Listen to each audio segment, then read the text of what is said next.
prayer meeting. And ang topic po natin ngayong gabi ay tungkol sa open your Bibles sa book of 1 Samuel. Kung may mga Bibles kayo, 1 Samuel chapter 1. Yan, sa mga may Bible, pag wala kayong dalang Bible, yan. Widow sabi. Joke lang. Yan, 1 Samuel chapter 1. Yan. Yan, ito yung kwento ni Hannah. Okay? So, kwento to ni Hannah. At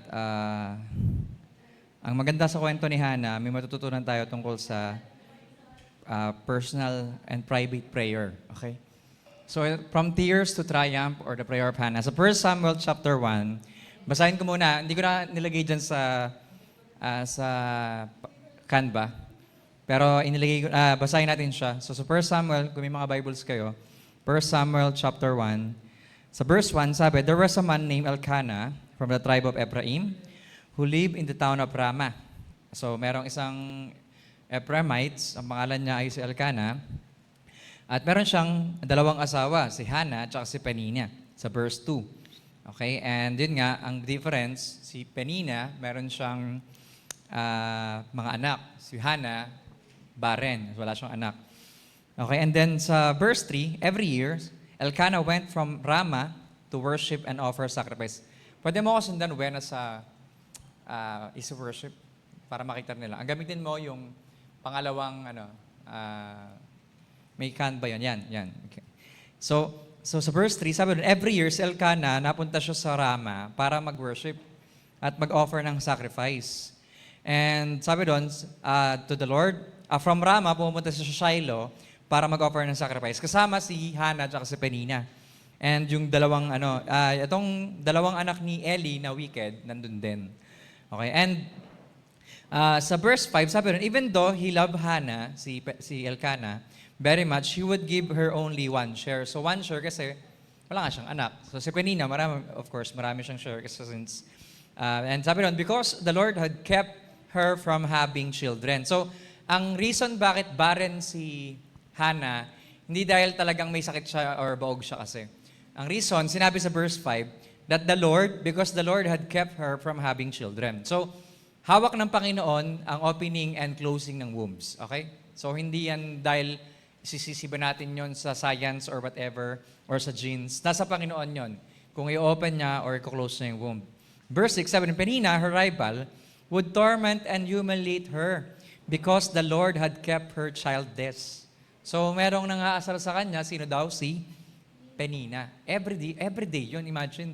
And year by year, na pupunta sila sa Shiloh para mag-offer, lagi siyang inukutsa na wala ka namang anak and so on. And sabi sa verse 7, this went on year after year. Whenever they went to the house of the Lord, Penina would upset Hannah so much that she would cry and refuse to eat anything. So ayaw niya na magkumain. In short, naka-fasting na siya. Okay?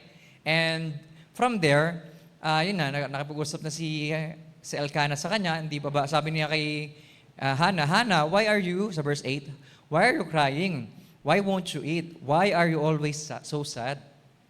Don't I mean more to you than 10 sons? So sinasabi ni Elkanah, hindi pa ba ako sapat para sa'yo? Di ba? Di ba? Hindi. Ganun talaga eh. Sa time nila, ang childbearing, ang ibig sabihin nun is fruitfulness. So, kung di ka magkaroon ng anak, hindi ka fruitful. And, ito na, verse 9 to 10, sabi na, one time, after they had finished their meal in the house of the Lord at Shiloh, Hannah got up. She was deeply distressed, and she cried bitterly as she prayed to the Lord. So, si Hannah, in short, naka-fasting siya at nag-pray siya. Okay, so, hindi siya kumakain dahil nga upset siya, malungkot siya. And nag-pray siya. Meanwhile, Eli the priest was sitting in his place by the door.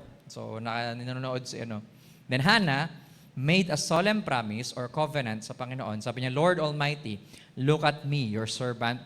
See my trouble and remember me. Don't forget me. If you give me a son, ito yung vow niya, if you give me a son, I promise that I will dedicate him to you for his whole life and that he will never have his hair cut. So, ang tawag sa kanya, Nazarite. Diba? So, si Samuel, yung naging anak ni Hannah, ay Nazarite. Mala Samson na hindi nagpagupit. Okay? So kaya si Samuel, ang description sa kanya, mahaba talaga yung buhok niya. Dahil nga, never nga nakakat ng razor. Then Hannah continued to pray to the Lord for a long time, and Eli watched her lips. She was praying silently or somehow privately, and her lips were moving, but she made no sound. So ano lang siya, parang ako, usually pag nagtatangos ako minsan, pag nasa public, so bibig ko lang yung gumagalaw, pero silently, meron akong prayer. So gano'n. And Eli thought that she was drunk. So sinabihan siya ni Eli, "Huy, lasing ka ba?" Stop making a drunk and show up yourself. Stop your drinking and sober up. So parang, and sabi ni Hannah, "No, I'm not drunk," sa verse 15. And sabi niya, "I haven't been drinking. I am desperate and I have been praying, pouring out my heart or my soul or my troubles," sa ibang translation, to the Lord. "Don't think I am a worthless woman. I have been praying like this because I am so miserable." So, na gano'n na, pinor out niya yung puso niya kay Eli na hindi ako lasing. Yan, umiiyak ako sa Panginoon. I am desperate. Kailangan ko ng sagot ng Panginoon. And verse 17, "Go in peace." Ito na. Ito yung ganito kahalaga yung blessing ng isang high priest or isang lingkod ng Diyos. Yung word na lumalabas sa bibig ng isang minister ay sobrang halaga because nagiging blessing talaga siya. And sabi ni Eli sa kanya, "Go in peace. May the God of Israel give you what you have asked Him for." So, ano to? Parang assurance to kay Hannah na yung mismong high priest sinabi sa akin, sasagutin ng Diyos yung panalangin ko. And binigyan siya ng blessing ng shalom, "Go in peace," sabi. And sabi nga, "May you always think kindly of me," sabi ni Hannah. Then she went away. Notice nyo to, ate some food. Kumain na siya. And was no longer sad. May nagbago? May nagbago. Kanina di siya kumakain, malungkot siya. This time, kumain na siya at di na siya malungkot. Ganon, tinatransform ng prayer yung buhay ng isang tao. Okay? And so, ayun na, the next verses tungkol na siya kay Samuel na pinanganak na. Anyway, so before that, bago tayo magpatuloy, let's pray. Father, we thank you po sa oras at salamat sa pagkakataon na kami ay makapag-aral lang yung mga salita. And Lord, pagpalain ka sa aming mga binasang text din, Panginoon. We pray, Lord, na patuloy mong pagpalain ng bawat isa nakikinig ng yung mga salita nasa online, nandito, Panginoon. And Lord, as we worship and praise you, Lord, mamaya ay patuloy na pagpalain mo rin ang lahat-lahat ng gagawin namin, Panginoon, sa buong prayer meeting na ito. And Lord, I pray for the love of God to abound sa aming buhay as we listen to your words. May we receive your words with faith, with joy, and na may intention to apply your words, Lord, as we pray like Hannah in the Bible, Lord. Tulungan mo kami na ma-refresh ang aming buhay, Panginoon, as we study and listen carefully sa inyong mga salita. At ma-apply namin ito sa aming puso, sa aming buhay, and cover us with your blood, Lord. Maganda pang kalooban mo sa aming lahat sa pangalan ni Jesus. Amen. Now, sabi dyan, Hannah's story reminds us that prayer is not just asking to God or asking God to change our situation. Tama? Hindi tayo nagpe-pray para lang baguhin ng Panginoon yung sitwasyon natin. But, we are praying, bakit? Sabi ng prayer is how God changes us and through us, changes history. So, ang panalangin, mayroon siyang malaking impact hindi lang sa buhay natin, even sa history, sa kingdom of God. Nagkakaroon siya ng malaking impact whenever we pray. Take note, ang anak ni Hannah ay si Samuel na nag-anoint ng hari, ng mga kings ng Israel. And take note, si Samuel din ay isa sa mga, somehow, siya ay hindi lang basta nag-anoint or parang high priest yung dating niya nung time na dumating na si Saul, tsaka si David, kundi siya mismo ay naging prophet din. Okay? And from his time, nag-govern siya sa buong Israel as the last judge bago magkaroon ng reigning ng mga hari. And take note, ganun kalaki yung impact ng buhay ni Samuel at dahil yon sa nanay niya. Okay? Dahil may isang nanay na nag-pray. And before there was a prophet named Samuel, there was a woman who wept, waited, worshiped, and yielded to the Lord. Amen? So kaya makita natin dito that from tears, umiyak siya, dahil nga dun sa desperation niya, to triumph. Bakit? Sa verse 26, nakakatawa, dala-dala na ni Hannah, ni Samuel. And bumalik siya kay Eli, sabi niya gano'n, excuse me, sir, do you remember me? Sa verse 26 to 28. I am the woman you saw standing here, praying to the Lord years before. Bakit? Kasama niya na si si Samuel. Ibig sabihin, nanganak na. And take note, ilang taon hindi nagpunta si Hannah sa Shiloh. Bakit daw? Kasi ang sabi niya kay Elkanah, hindi ako sasama, kasi pinanganak na si Samuel eh. Hindi muna ako sasama hanggat hindi natatapos yung pag-nurse niya kay Samuel. Ibig sabihin, kung ilang taon niya na-win si Samuel, ni-nurse si Samuel, pinadede at inalagaan, yun yung years na hindi siya pumunta every year sa Shiloh. And that time, kaya sabi niya, do you remember me, sir? Kasi baka di na siya naalala. And sabi niya, I asked him for this child, kasama niya si Samuel. And he gave me what I asked for. Yun yung promise na dineclare ni ni Eli, na may the Lord, the God of Israel, answer or give what you have asked for. And sabi niya, eto na, binigay na sa akin. So I am dedicating him to the Lord. As long as he lives, he will belong to the Lord. Then they worship the Lord there. So makita natin na meron something kay Hannah na kahit pahiniling niya yon, pero willing siyang ibigay yun sa Diyos. Every answer sa prayers natin, are we willing to give it back to God? Yun yung dapat matutunan natin dyan. So, nakakatawa. Sabi, God listens to broken prayers. Amen? So, broken prayer yung ginawa ni Hannah kasi sobrang broken niya. Na hindi siya magkaanak for years. Na magkasama sila, tapos inaasar pa siya ni Penina.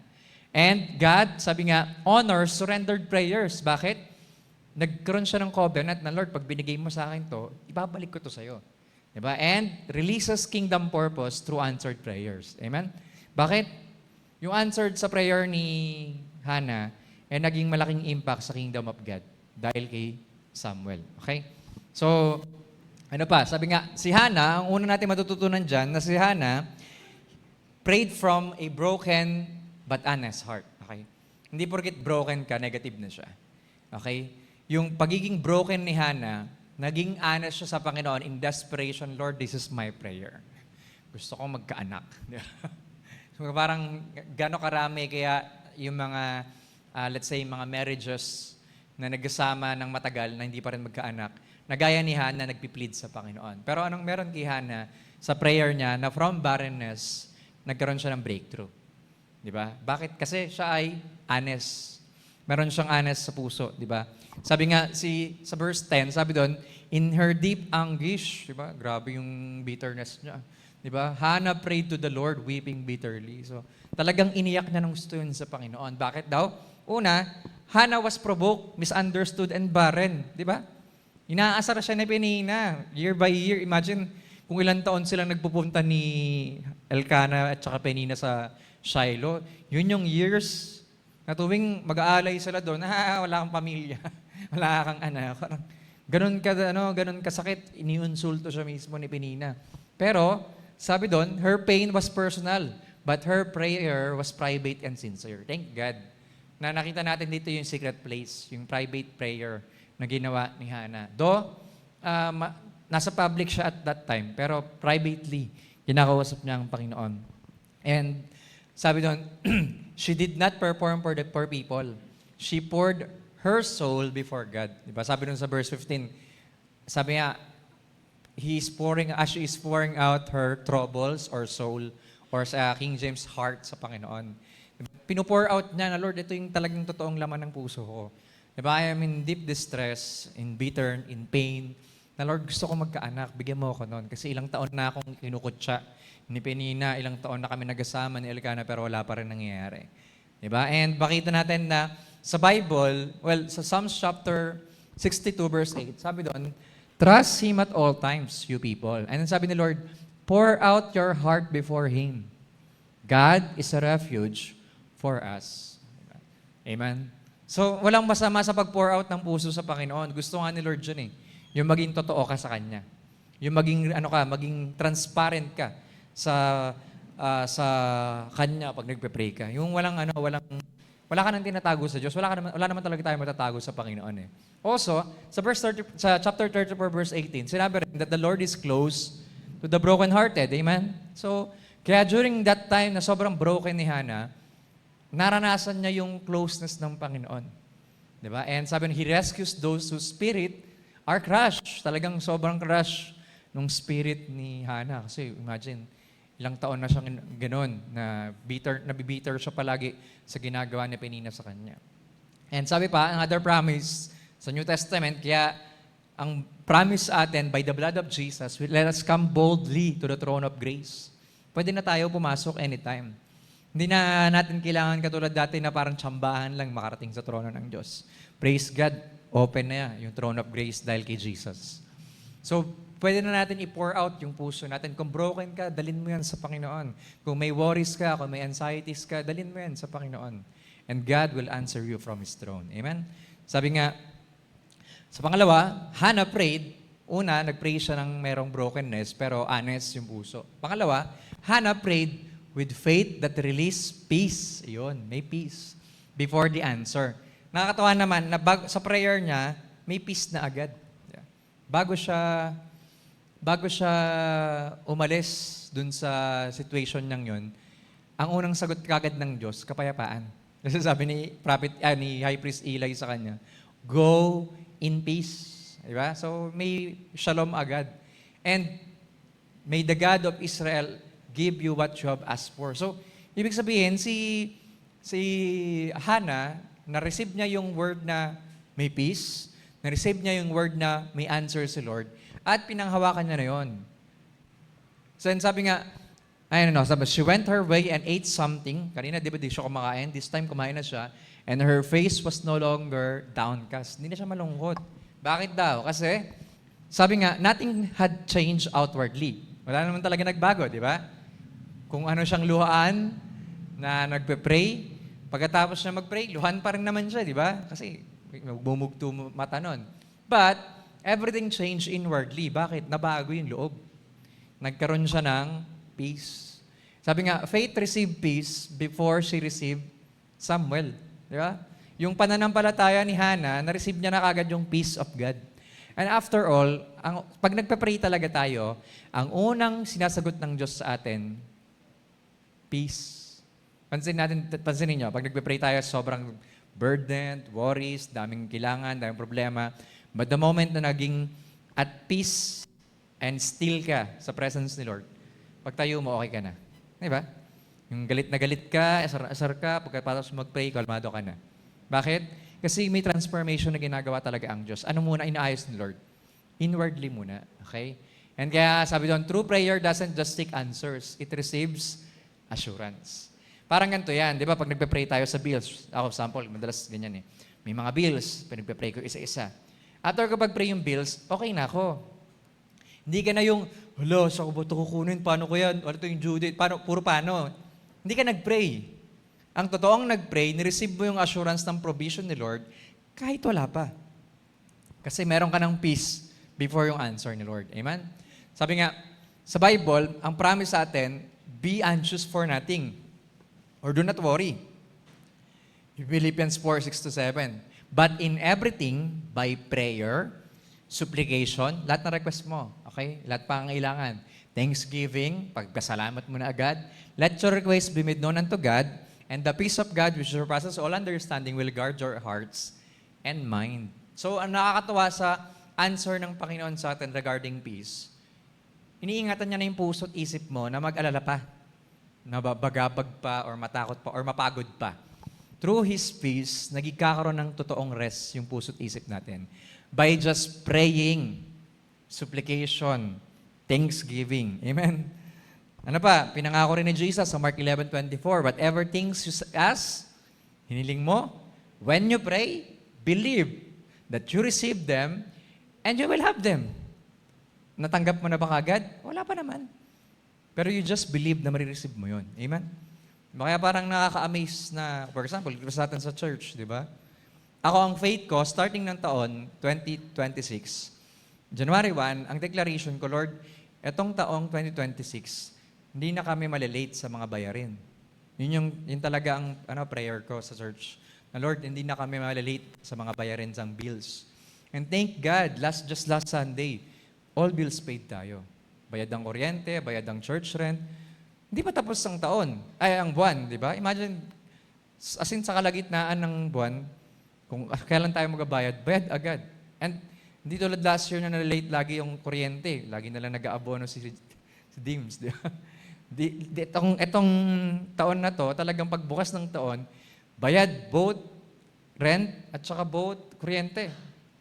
Praise the Lord. Di ba? Ganun ka, pagkatapos mo mag-pray yan, hindi ka na para mag-alala pa kung saan pupuntahin nilang Panginoon yun.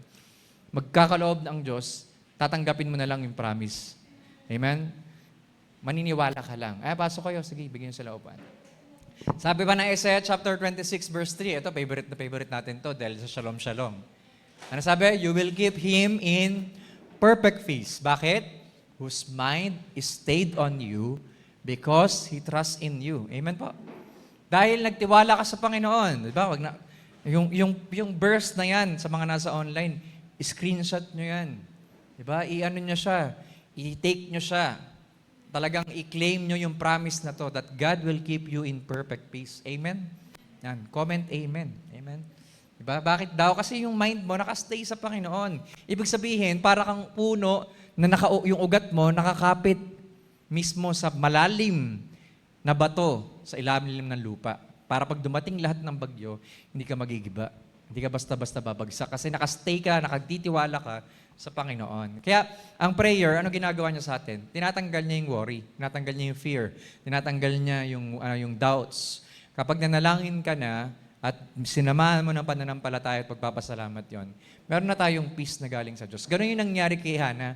After niyang i-receive yung word ni High Priest Eli, okay na siya. Di ba? Normal na siya. Alam niya na gagawin niya. Bakit? Kasi hindi na siya para bumalik dun sa state na condition niya na before na sobrang broken, iyak lang ng iyak, at aping-api siya. Kundi, this time, confident na siya, sasagutin ng Panginoon yung prayer niya. Amen? Sabi nga, peace is often the first answer to prayer. Amen? Totoo yan. Often the first answer ng Panginoon palagi ay peace. Pagkatapos mo mag-pray, may peace ka na kagad. Kung ano man yung pinagpe-pray mo, after mo tumayo sa prayer mo, hindi ka na basta-basta nag-aalala katulad ng bago ka mag-pray. Ano ba? When prayer is complete, worry is replaced with worship. Anong ginawa niya? Worship na siya. Instead na mag-worry pa kung ano gagawin ni Lord, sinamba niya na kung sino si Lord. Amen? Sabi pa, if prayer does not change your countenance, yung mukha mo, it has not fully touched your confidence. Okay? Kaya pag hindi nagbago yung itsura natin sa pananalangin, kunyari, galit ka bago ka mag-pray. Pagkatapos mag-pray, galit ka pa rin. Hindi na touch ni Lord. Walang transformation na naganap. Hindi ka talaga nag-pray. Ang totoong nag-pray, nagbago yung itsura mo. Kasi nandun na yung assurance na talagang tinanggap mo yung promise ni Lord. Na kaya niyang i-provide yung kailangan mo, na kaya niyang ipagkaloob, or kaya niyang igawin yung pinagpe-pray mo. Amen? Ano ba? Sabi pa dyan, pangatlo, ano yung una, nag-pray siya with an honest heart, di ba?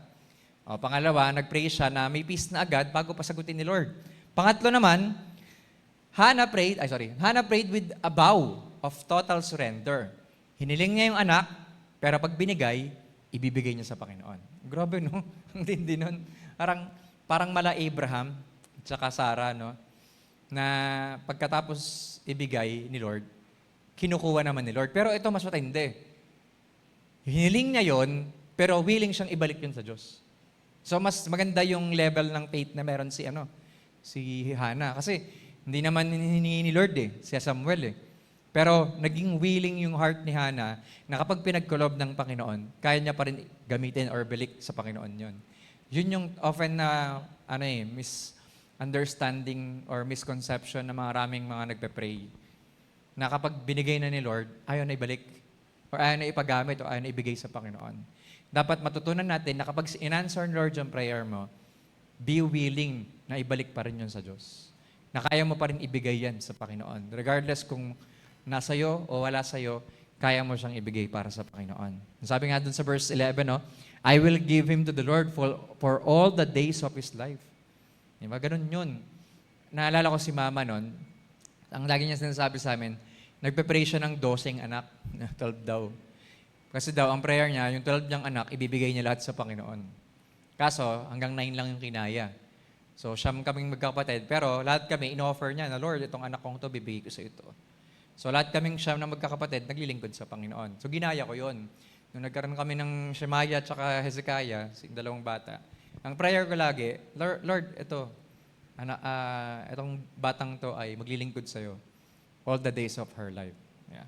Kasi yun yung dinededicate kagad natin sa Panginoon. Like kunyari, si Shemi, kaya siya Maya pangalan niya kasi answered prayer nga. Di ba? So, dahil kasagutan siya sa prayer namin, and then sabi ko, sige Lord, dahil answered prayer kami, gamitin mo siya. Ikaw bahala, para sa'yo siya. Anak mo siya. Ikaw bahala sa kanya. Kaya parang, honest to goodness, pag kunyari, nagkakasakit yung mga bata, hindi ako ganong nag-aalala. Serious siya. Serious siya ang laging talagang ano. Pero sa akin, alam ko kasi hindi sila pababayaan ng Diyos. Amen? Hindi ako yung parang, sugod na natin yan sa ganito, dali na natin sa ganito, pa-check up na natin. Hindi, wala akong ganon. Hindi ko naman ninanong iba, kanya-kanyang faith yan. Sadyang sa pananampalataya ko, hindi magpapabaya yung Diyos na pinaglilingkuran natin. Amen? Binigay ni Lord dyan, iingatan ni Lord dyan. And willing naman tayo ibalik yan sa Panginoon, after all. And sabi nga, Hannah did not just want a child. She wanted to honor God. Di ba? Humingi siya ng anak, pero sabi niya, Lord, bibigay ko sa iyan. All of the days of his life. Ano pa? She released what she waited for. Nakakatawa yan eh. Ang tagal niyang inantay, pero kaya niyang bitawan. Kaya niyang bigay sa Panginoon.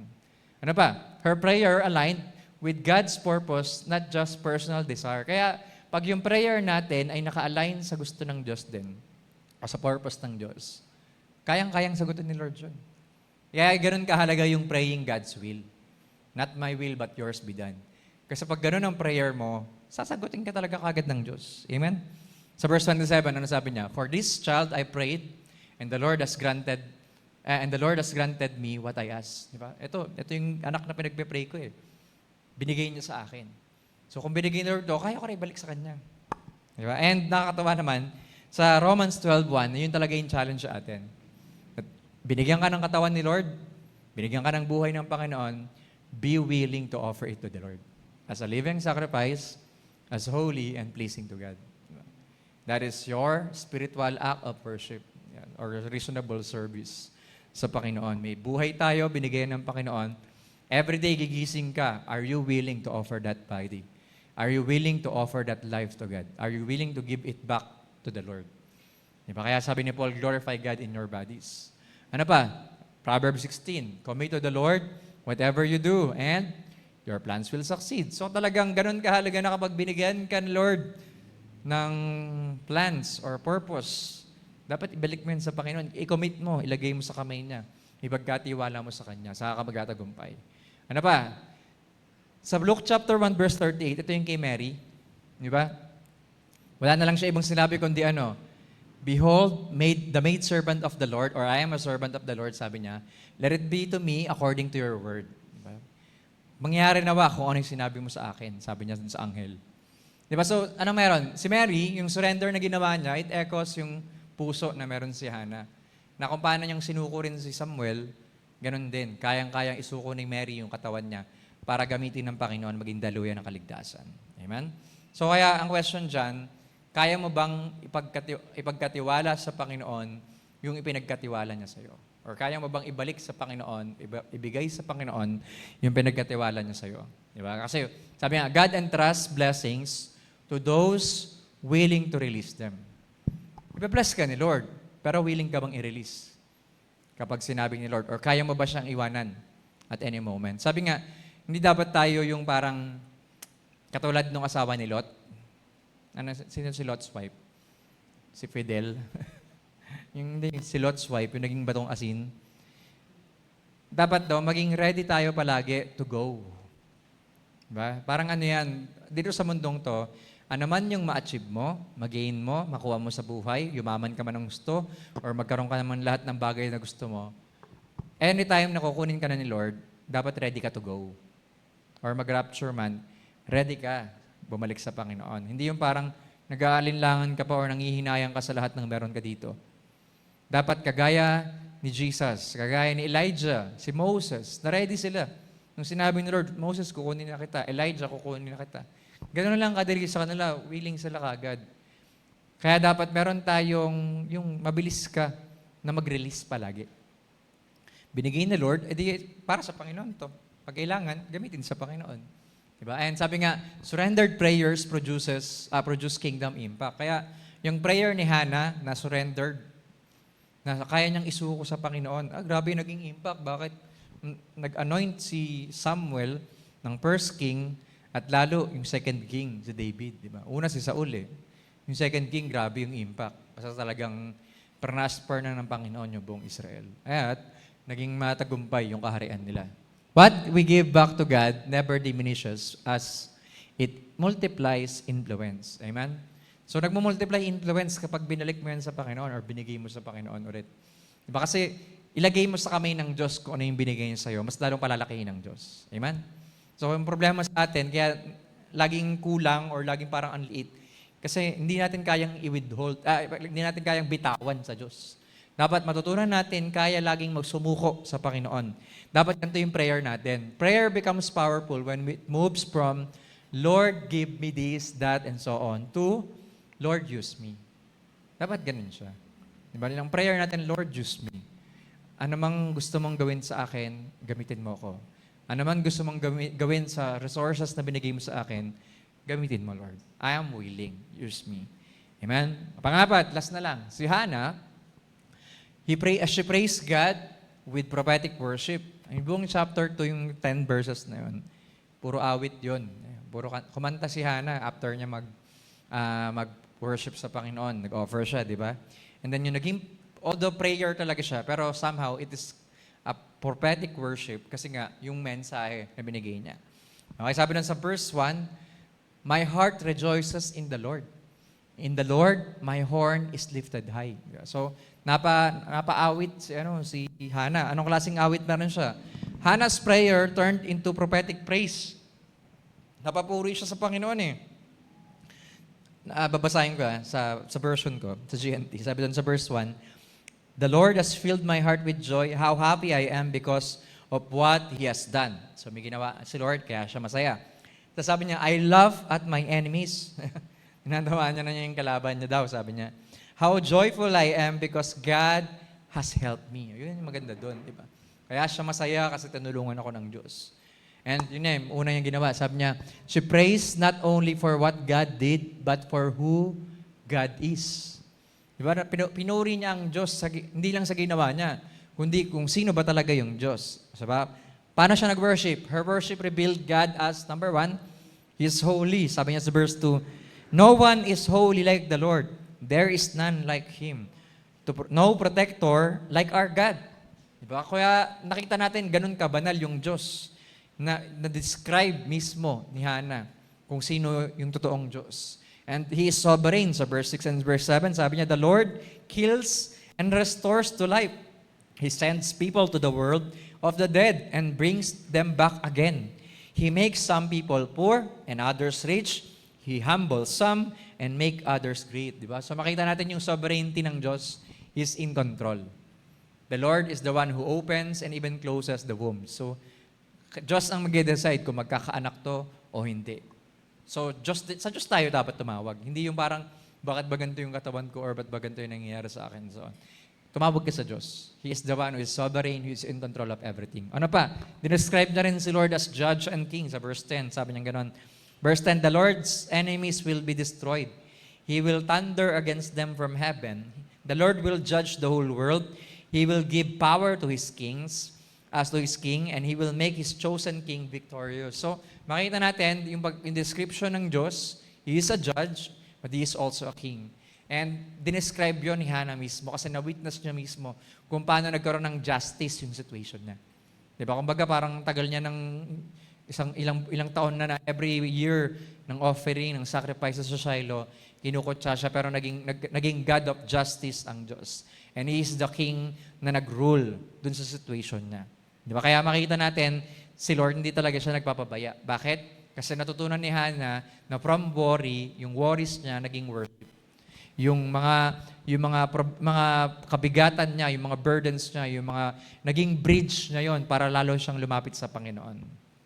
Hindi yun naging hadlang. And sabi nga, sa Psalms 50 verse 23, sabi doon, whoever offers praise, glorifies me. So kaya yung pagpupuri na ginawa ni Hannah, it glorifies God. Na kung sino talaga siya. mas naluwalhati ang Diyos sa situation niya. Also, Luke 17, verse 15 to 16, ito yung 10, yung 10 may sakit, yung 10 lepers. Diba? And sabi doon, one of them, nakita niyang magaling na siya, with a loud voice, glorified God, and fell down on his face at his feet, giving him thanks. Nagpatira pa siya sa harapan ni Jesus, di ba? Para sambahin, sa pasalamatan si Jesus. And ang answer ni Jesus, di ba? Asan yung 10? Di ba 10 pinagaling? Pero eto, foreigner pa itong nagbigay ng glory sa Panginoon. Bakit? Kasi Samaritan siya. Diba? And sabi ni Jesus, so go your way, your faith has made you well. So makikita natin, there's something sa pagpupuri sa Panginoon na ang nakakatawa sa leper na to, naging kompleto yung healing niya nung nagpuri siya sa Diyos. The others, parang yung iba, na pinagaling lang, hindi na kompleto yung healing. Bakit? Walang gratitude. Kaya ganun kahalaga yung heart of gratitude. Diba? Kasi yung pagpapasalamat natin sa Panginoon sa ginawa niya, there's something na ini-increase yung puso natin na maging lalong masaya, lalong maligaya sa presensya ng Diyos. And also, sa Psalms 103 verse 2 to 5, ito yung halaga ng pagpupuri sa Diyos. Sabi na, bless the Lord, O my soul, and forget not all His benefits. Anong mga benefits?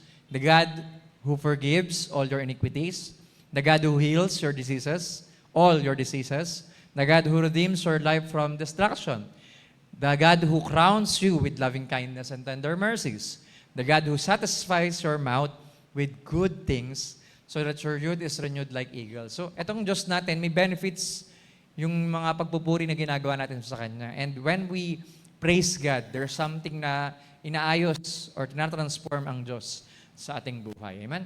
And also, sabi nga, praise seals answered prayers. Again, praise seals answered prayers. Worship lifts us above circumstances. So pag sumamba na tayo, kala mo, nung lumuhod ka sa Panginoon, parang ang baba-baba ng posisyon mo, pero actually, you're in the highest place kapag lumuhod ka sa presensya ng Diyos. Sabi nga ng kanta, down at your feet, O Lord, is the most high place. Pag lumuhod ka sa presensya ng Diyos, you're actually bowing down dun sa mismong baba ng trono ng Diyos. You're actually in the highest heavens. And sabi nga, gratitude keeps the blessing from becoming an idol. Kung tutuusin, buti na lang nagpasalamat si Hannah. Pwedeng maging idol si Samuel sa kanya. Na parang, ayoko na ibigay ito. Imagine, ilang taon siya nag-expect ng anak. Walang nangyayari, tapos nung binigyan siya. Pwedeng angkinin niya na yon. Ito na nasa akin na hindi ko na bibigay ito. Pero yung promise niya na pag binigay mo sa akin, Lord, ibabalik ko sa'yo. Bibigay ko sa'yo. Buong buhay niya para sa'yo siya. Yun yung something na na meron sa prayer na hindi naging greed si Hannah sa part na yun. And praise God dahil yun sa gratitude. Na dun sa binigay ni Lord, naging mabuting katiwala siya na i-nurse si Samuel at nung binalik niya na si Samuel dun sa templo, iniwan niya na talaga. And year by year na pagbalik nila dun. Imagine once a year mo na nakikita, pero okay lang sa kanya. Diba? Kahit daw, may resulta kasi siya. Sabi nga, prayer seeks God's help, but praise enthrones Him in our hearts. Amen? Ano nangyayari kapag tayo ay nagpupuri? Nakakupo ang Diyos sa mismong place of worship. Sabi nga, ito yung mga principles na pwede natin i-apply sa ating buhay. Una, God values prayer born out of surrender, not status. Amen? Yung prayer na galing sa pagsuko mo, hindi sa kung anong status meron ka. Mas ino-honor, mas binavalue ng Panginoon kung yung prayer mo ay talagang totoong surrender siya sa Diyos. Talagang sinusuko mo, ino-offer mo yung buhay mo sa Panginoon. Also, delay is not denial. It is divine preparation. Amen? Kung may mga unanswered prayer pa, nade-delay, parang ang tagal ng answer ng Lord, huwag tayong mag-aalala.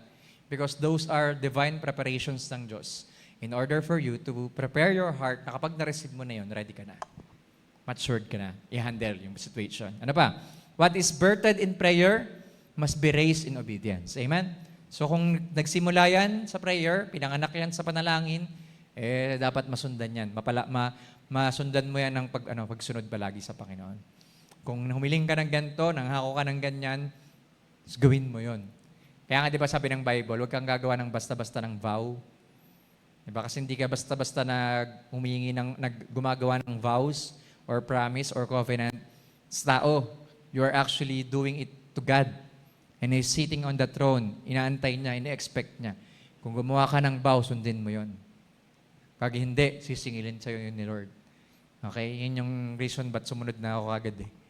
Pagka-graduate ko ng college, sabi ko nga sa kanila kanina, nag-apply ako ng work 3 beses, pero ako yung tumanggi sa trabaho kasi may Sunday. And doon ko na-realize, kailangan talaga sumunod na ako sa Panginoon. And right after ko mag-apply, sabi ko kay Papa, ordain mo na akong pastor. Magpapastor ako. Ano yun? 2010. 2010, mga April tsaka May ata. So yun yung time ng applyan eh. So nag-apply kami ng work ni Pastor Hem. Ayun. Si Hem, nakapag-work siya sa, ang tawag dyan, Ultra Mega. And for 6 months lata yun. Tapos, na-realize niya yung calling niya. So yun, nagpastor na rin siya. So in short, ako talaga, di na nag-work. Nakakatawa, nag-work ako after ilang years nung pagpapastor sa Maine. 2011, 12, 13, 14. Yun, 14 naging professor ako sa PL mo. Doon ako nag-work nung nawala si Mama. Pero, nakita ko pa rin, tinatawag ako pabalik sa calling ko ni Lord. So kung pinag-pray mo siya, sinimulan mo siya sa panalangin, doon siya pinanganak, dapat palakihin mo yun sa pananang pagsunod. We need to obey. Ano, sabi nga, private prayers can shape public destinies. Di ba? So, ganun kahalaga yung secret place kasi it shapes yung public ministry natin. Even yung mga destiny ng mga tao nakapaligid sa atin. Ano pa?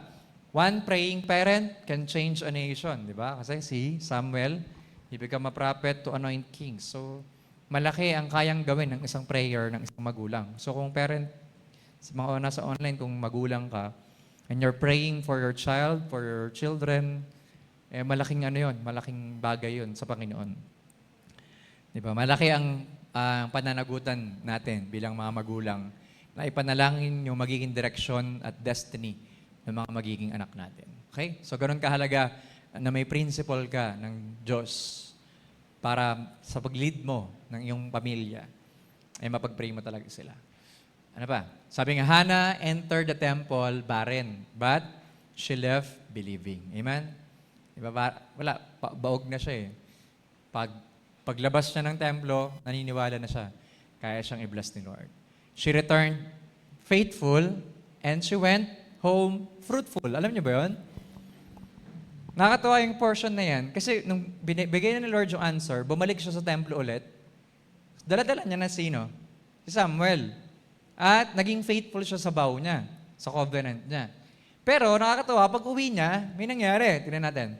1 Samuel chapter 2 verse 20, edi dala niya si Samuel, di ba? Tapos present niya kina High Priest Eli.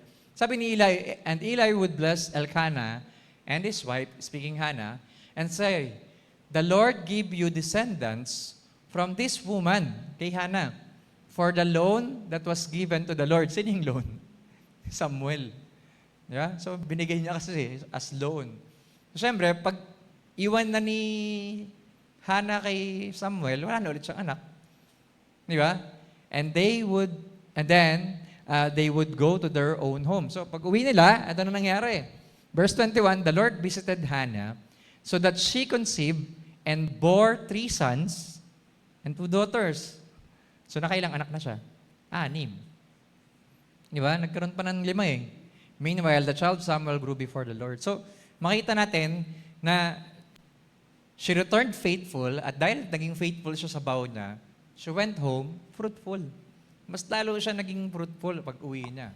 Di ba? Kaya nagkaroon ng mga descendants pa. So, hindi lang si Samuel ang naging anak niya. Nagkaroon pa siya ng iba pang mga anak. And sabi nga, when God birthed something through prayer, it will outlive your pain and outgrow your expectation. Amen? Yun. Ganun kasi yung prayer. When God birthed something sa prayer, pag meron talagang mensahe sa Lord, kaya ka pinagpipray pag nagigising ka na madaling araw, God wants you to pray. Meron gustong gawin si Lord sa buhay mo. And alam nyo ba, bigyan ko kayo ng konting nugget, konting gold nugget. Si Jesus, nung naglakad siya sa tubig, anong oras? Anong oras siya nung naglalakad siya sa tubig? Sabi doon, and Jesus was walking on the water, anong oras? At fourth watch. Alam niyo yung fourth watch? Yan. 3 hanggang 6. Okay, so ito yan. 3 to 6. Yan. Ay, sa mga nasa live pa, ganito pala. So 3 a.m. hanggang 6 a.m. And alam niyo ba, ang oras ng 3 a.m. hanggang 6 a.m. sa Satanic culture, yun yung tinatawag nilang the witch hour. Yan. Yung tinatawag sa Satanic culture na witch hour. Yung oras ng 3 a.m. to 6 a.m., yun yung oras na kung saan nagbabato ng maraming curses yung mga witch, yung mga sorcerers, yung mga nagdi-divination, or mga nagpe-pray din sila. Pero ang prayer nila, puro curse sa mga Kristiyano, curse sa mga body of Christ, curse sa mga churches, death sa mga tao, and so on. And kung gigisingin ka ng Panginoon ng between 3 a.m. to 6 a.m., hindi ka lang basta nagising doon kasi naiihi ka lang or something. Ginigising ka ni Lord for a purpose to pray. And God wants to birth something doon sa prayer mo. May gustong ipanganak si Lord doon sa prayer mo. May purpose kaya ka nagising ng ganong oras. God wants you to pray at that hour, then pray. Bakit? Meron gagawin si Lord sa future doon sa prayer na gagawin mo sa oras na yon. Kaya kung which hour pala yung 3 a.m. to 6 a.m., dapat mas lalo tayong manalangin na manalangin. Kaya pala sa Jesus, sa Mark 1:35, madilim pa daw, bago tumilaok ang manok, nagpe-pray na siya. Pumupunta siya sa solitary place, alone, mag-isa lang siya, at nagpe-pray siya. So yung mga ganong oras, 3 a.m. to 6 a.m., dapat doon tayo nagpe-pray. Okay? Pag ginising ka ng Panginoon na ganong oras, pray. Mag-declare ka kung nagde-declare ng curse pa lang mga witchcraft or mga witches. Dapat tayo, nagde-declare tayo ng blood ni Jesus over our barangay, over our homes, our loved ones, our city, our nation, and so on. Amen? Para talagang maprotektahan din. And so kaya, yung prayer ni Hannah, that's the prayer na dapat meron tayo rin. At ma-apply natin yun na, Lord, every time na sasagutin mo yung prayer namin, kaya rin namin itong ibalik sa'yo. Kaya namin i-surrender to sa'yo. Bigyan tayo ng Panginoon ng, imagine, sa dami ng answered prayers ni Lord. Yan kaya sa mga sinagot na prayer ni Lord sa atin, na willing tayong na nagpagamit sa Panginoon. Diba? Dapat maging madali sa atin yon. Kung nagpe-pray ka ng ganito, ng ganyan, ng kung ano man, when God gave it to you, dapat willing ka na ibalik yun sa Panginoon. Wag tayo yung parang magdadalawang isip ka pa, nabigay ni Lord, sa akin na lang to. Doon mas lalong nagkakaroon ng problema. Mas lalong nagkakaroon ng danger kapag hindi tayo, pag unwilling tayo, ibalik sa Panginoon. Sabi nga, sa simpleng sabi, may mga kantong example. For example, nagpa-pray ka magka-cellphone. Let's say, ang prayer mo sa cellphone, magandang cellphone. Sasagutin ni Lord John kung willing ka rin paggamit yun sa Panginoon. Di ba? Sasagutin ni Lord John. Bibigayin sa'yo ni Lord. Di ba? Mag-pray ka, sasagutin ni Lord. Ako, for example, may mga requests ako na sa Panginoon, mga gamit hinihiling ko kay Lord mismo. Pero, ang kasunod nun, sige Lord, pag binigay mo to, bibigay ko sa'yo. Papagamit ko sa'yo. Ayun, PC. Pag binigyan ako ni Lord ng ganito, papagamit ko sa Panginoon. Para sa Panginoon lagi. Hindi yung parang wala. Even yung PC sa bahay. So, may PC rin ako sa bahay. Ayan, ginagamit natin pag Bible school na online, di ba? So, mean to say, pag binigay ba ni Lord, willing ka bang paggamit yan sa Panginoon? Di ba? Ganun dapat tayo. Kagaya ni Hannah, sa kanya, anak talaga. Literal, physical, anak talaga. And naging willing siyang ibalik yun sa Panginoon. So, mas lalo talaga dapat tayo na, Lord, ito, binigyan mo ko ng buhay. O for example, nagpe-pray ka for healing. Pag pinagaling ka ba ni Lord, kaya ba yan? Gagaya ni Peter's mother-in-law ni Peter, di ba? Ang sabi doon, and Jesus touched her, at after no, nag-serve na. Bakit? Anong ginawa niya? Nagluto siya, pinakain niya na Jesus. So, we're healed to serve. Are you willing na kapag pinagaling ka ni Lord, maglilingkod ka talaga? Kasi may mga ganitong case, pinag-pray natin, gumaling. Pagkatapos gumaling, wala na, hindi nang ginamit yung buhay sa Panginoon. Nagkasakit ulit, namatay. O sayang, di ba? So dapat, meron tayong covenant na ginagawa every time we pray, na Lord, ito yung buhay ko, kaya ko itong paggamit sa'yo, kaya ko itong balik sa'yo. Di ba? And sabi nga, ang sekreto ng long life ay obedience. Obedience sa Diyos. Habang sumusunod ka ng sumusunod sa Panginoon, papabain niya rin yung buhay mo. And gagawin ka niyang mas healthier every day dahil nagtitiwala ka at naglilingkod ka sa Kanya. Kaya ang prayer natin, Lord, kagaya ng prayer ni David Hernandez, Lord, use my eyes and let these eyes see what you want me to see. Kung ano yung gusto mong makita nito, ay makita ko. Itong bibig ko, sabihin yung mga words na gusto mong sabihin sa mga tao. Itong tenga ko, marinig yung mga gusto mong iparinig sa akin. Yung kamay ko, ay gumawa ng mga bagay na gusto mong gawin ko. Itong paa ko ay lumakad sa mga lugar na dapat kong puntahan, na gusto mong puntahan ko. Dapat yun yung puso ko, Lord, nawa ay tumibok ito kagaya ng pagtibok ng puso mo. Compassion sa mga tao and passion sa iyo. Itong isip ko, Lord, mag-isip to kagaya ng kaisipan na meron ka. Because I have the mind of Christ. Dapat ganun tayo. We are willing to surrender to be used by God. And ganun naman si Lord, hindi naman siya naghahanap ng mga matataas na tao, yung mga magagaling. Naghahanap lagi si Lord ng isang tao na willing and available to be used by Him, and God will do His purpose through you and me, na willing mag-offer at mag-sacrifice sa Panginoon. Amen? Let's pray. Father, we thank you po sa mensahe mo. And Father, we thank you sa message na gaya ni Hannah, that when she prayed through her brokenness, through her pain, Lord, ikaw po, Panginoon, ang tumugon, sumagot, because she made a covenant with you. And Lord, whatever covenant prayers that we have also, gawin mo kaming kagaya ni Hannah na humble and faithful, na tuparin yung kanyang pinangako sa iyo. And Lord, let this be a reminder sa amin, Lord, kung may mga pinangako kami sa iyo before, na hindi pa rin namin nagagawa hanggang ngayon. Especially kung may mga nagsabi na ngako na talagang magiging lingkod mo, magpapastor, tutugon sa panawagan mo sa kanilang buhay. Kung meron man nagbigay ng mga promise, Lord, na by this age, sa gantong edad, o gantong taon, Lord, o anumang sitwasyon nila, Panginoon, na magbibigay sila ng buhay sa iyo, Lord, remind them of their covenant na ginawa sa iyo, of their promises or vows na binigay sa iyo. And help them, Lord, to obey, to be willing to obey dun sa mga sinabi nila sa inyo, Panginoon. And Lord, I pray, na kagaya ni Hannah, Lord, na willing siya, ibalik sa iyo si Samuel na binagkaroon mo sa kanya. Ano man din, Lord, ang maging answer mo sa aming mga prayers, ay maging willing kami, humble, and enough, Lord, na kami ay willing na ibalik sa iyo yung binigay mo sa amin, Panginoon. To be used for your kingdom and to impact the kingdom of God sa mga surrender na gagawin namin. Lord, turuan mo kami na sa mga panalangin namin, Panginoon, i-reveal mo po yung sarili mo sa amin. Mas lalo ka namin makilala sa iyong mga salita.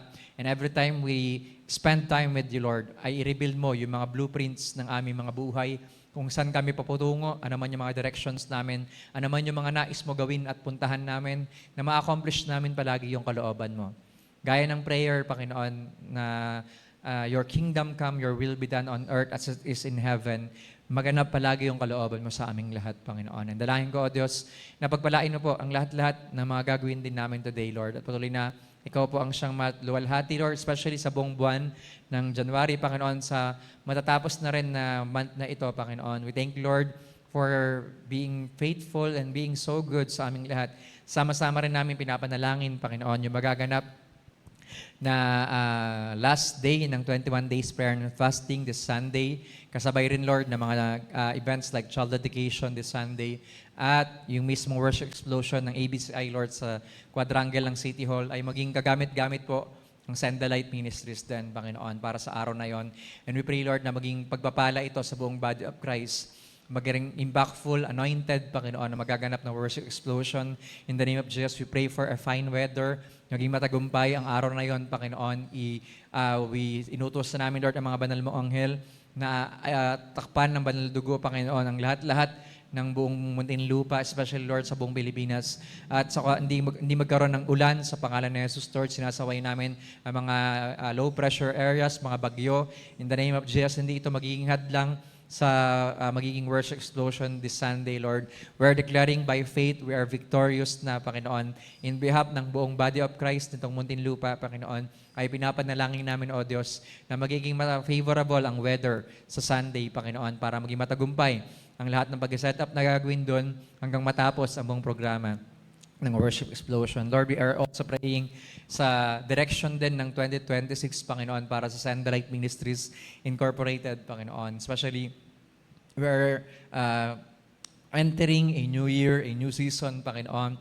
Dito rin sa proper, Panginoon, as we enter yung pang 9th year anniversary sa March, we are declaring na magiging pagpapala po ang buong preparations din namin in these 3 months, Panginoon. Salamat din, Lord, sa biyaya mo, Panginoon, sa buong Sandalite Ministries as a whole, sa lahat ng churches, mga pastors, sa lahat ng mga members, workers, Lord, ministers, Lord, we declare that you will continue to unite our hearts, Lord, to glorify your name, Lord. Salamat.